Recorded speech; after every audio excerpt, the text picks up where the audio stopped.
শিলান্যাসের পর বাবরি মসজিদের কাজ শুরু। পদযাত্রার রুট ছোট, মেয়ের শ্বশুরবাড়ির সম্পত্তি বাজেয়াপ্ত থেকে যোগী আদিত্যনাথের হুঙ্কার। জোটের ভবিষ্যৎ ঘিরে এখনো কুয়াশা। তৃণমূলের সাসপেন্ডেড বিধায়ক হুমায়ুন কবির একদিকে বারবার শিরোনামে, অন্যদিকে কখনো স্বস্তিতে, কখনো চরম অস্বস্তিতে। আজকের দিনে বাংলা সহ গোটা ভারতবর্ষের যে 42 কোটি মুসলমান আছে তার মেজর পার্সেন্ট মুসলমানই কিন্তু চায় মনে প্রাণে যে বাবরি মসজিদ অযোধ্যায় ছিল সেই বাবরি মসজিদ মুর্শিদাবাদের বেলডাঙ্গাতে নতুন করে নির্মাণ হোক। बाबरी मस्जिद निर्माण अवैध है, काफ़ी सारे अवैध काम हो रहे हैं ममता जी की शय से, ये काम भी हो रहा है। मैं तो उसको बिल्कुल इलीगल मानता हूँ, अवैध मानता हूँ। বুধবার মুর্শিদাবাদের বেলডাঙ্গায় আনুষ্ঠানিকভাবে বাবরি মসজিদ নির্মাণের সূচনা করলেন সাসপেন্ডেড তৃণমূল নেতা ও জনতা উন্নয়ন পার্টির চেয়ারম্যান হুমায়ুন কবির। সকাল থেকে বেলডাঙ্গায় সাজো সাজো রব, বাস, ট্রাক, ছোট গাড়িতে করে জমায়েত করেন বহু মানুষ। পূর্ব নির্ধারিত কর্মসূচি অনুযায়ী সকাল 10টা থেকে শুরু হয় নমাজ ও কোরআন পাঠ। এরপর দুপুর 1:15 নাগাদ প্রস্তাবিত বাবরি মসজিদের মূল দরজার বেস ঢালাইয়ের কাজে সূচনা করেন হুমায়ুন কবির।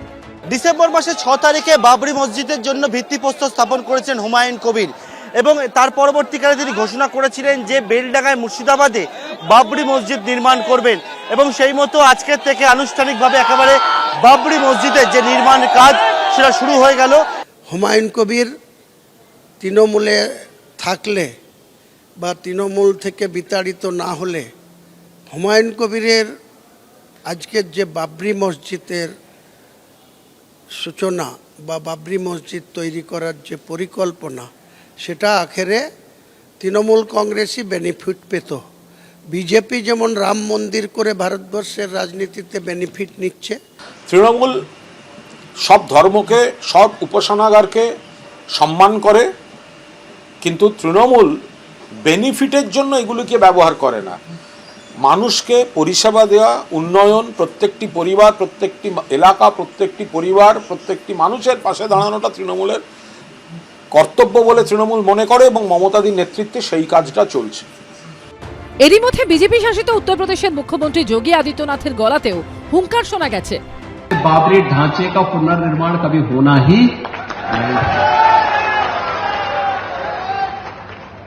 जो कयामत के दिन आने का सपना देख रहे हैं ऐसे ही सड़गल जाएंगे, कभी वो दिन आने वाला नहीं है।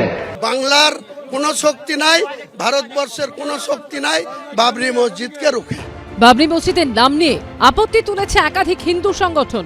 वो उनको अगर मस्जिद बनवाना है तो एपीजे अब्दुल कलाम के नाम से बनवाए और बिस्मिल्लाह के नाम से बनाए। हम लोग मांग करते हैं कि बाबरी मस्जिद का निर्माण नहीं होने देंगे। 2 বছরের মধ্যেই বাবরি বাধা যতই আসুক বাধাকে অতিক্রম করব। বাবরি মসজিদের নির্মাণ কাজ শুরুর পর বৃহস্পতিবার থেকে শুরু হচ্ছে বাবরি যাত্রা। হুমায়ুন কবিরের দাবি, মালদা পুলিশ জানিয়েছে পরীক্ষা চলছে, তাই পরীক্ষার্থীদের কথা ভেবে সামান্য বদল করা হয়েছে কর্মসূচি। উত্তর দিনাজপুরের ইটাহার পর্যন্ত 175 কিলোমিটার রাস্তায় ট্যাবলো নিয়ে ও কিছু অংশে পদযাত্রার কথা ছিল। পরিবর্তে নদিয়ার পলাশী থেকে মুর্শিদাবাদের বেলডাঙ্গা পর্যন্ত 22 কিলোমিটার রাস্তায় মিছিল করে হবে বাবরি যাত্রা। যদিও নদিয়া ও মুর্শিদাবাদ পুলিশ সূত্রে খবর, এই পদযাত্রার জন্য কোনো অনুমতি চাওয়া হয়নি। বাবরি যাত্রার রুটে একাধিক স্কুল রয়েছে যেখানে পরীক্ষা চলছে। মুর্শিদাবাদে বাবরি মসজিদ নিয়ে চাপানুতরের মধ্যেই হুমায়ুন কবিরের মেয়ে ও তার শ্বশুরবাড়ির 8টি সম্পত্তি বাজেয়াপ্ত করেছে পুলিশ। প্রতিহিংসার অভিযোগ তুলে শনিবার মুর্শিদাবাদের পুলিশ সুপারের অফিস ঘেরাওয়ের ডাক দিয়েছেন হুমায়ুন কবির। এসপি আবার আমাকে খুন করার জন্য ঠিকে নিয়ে এসছে।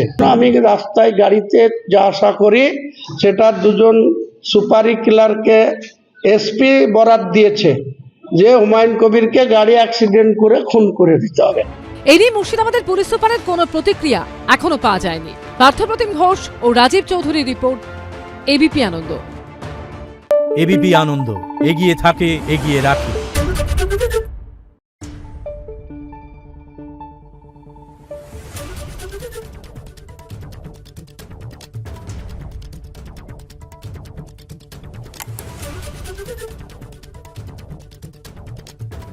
Thank you.